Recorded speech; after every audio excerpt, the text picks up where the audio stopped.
There are an increasing number of cancers in which some form of genetic testing is required to guide prescribing behavior in a tumor-specific way. And these include diseases like lung cancer, melanoma, gastrointestinal stromal tumors, colorectal cancers, cholangiocarcinomas. And so one important, I think, paradigm in those cancers is going to be, ideally, you would incorporate a testing up front that can detect not only the tumor-specific biomarkers that are relevant, but also incorporate TRK fusion detection. In centers, for example, where that may not be available, or in settings where that isn't available, another paradigm is to screen patients for tissue-specific biomarkers, and if they don't have any of them, then to reflex those negative patients into a more focused assay like immunohistochemistry for TRK or next-generation sequencing. So to kind of explain this in a more granular way, if you have a papillary thyroid cancer patient and you test them for BRAF, which is standard of care, and you might look, for example, for a RET fusion. So those are the two most common genetic events in papillary thyroid cancer.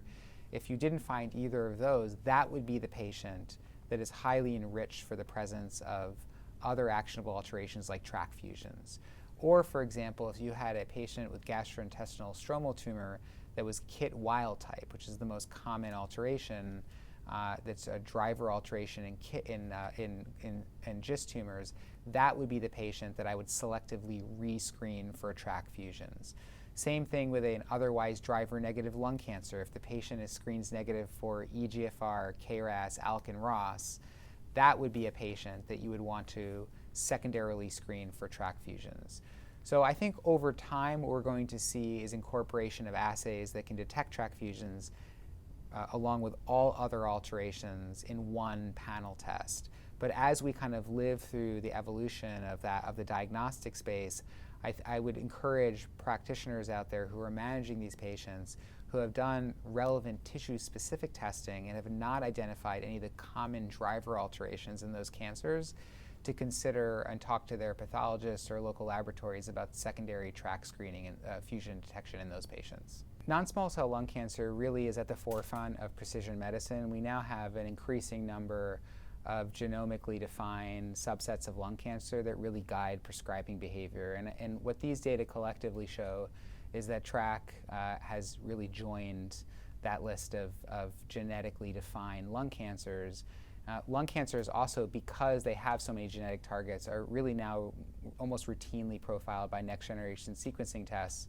So I really think it is incumbent upon us to make sure that those next-generation sequencing tests are capable of detecting all the actionable alterations in lung cancers, including the fusions like ALK, ROS, and TRK. And patients that have these NTRK fusions really ought to receive a TRK inhibitor due to the really high level of durable activity in this. And I think for those patients, it really will markedly change the natural history of their disease. My approach for incorporating next-generation sequencing for our patients with primary and secondary brain cancers is to try to make this available and do this for every patient.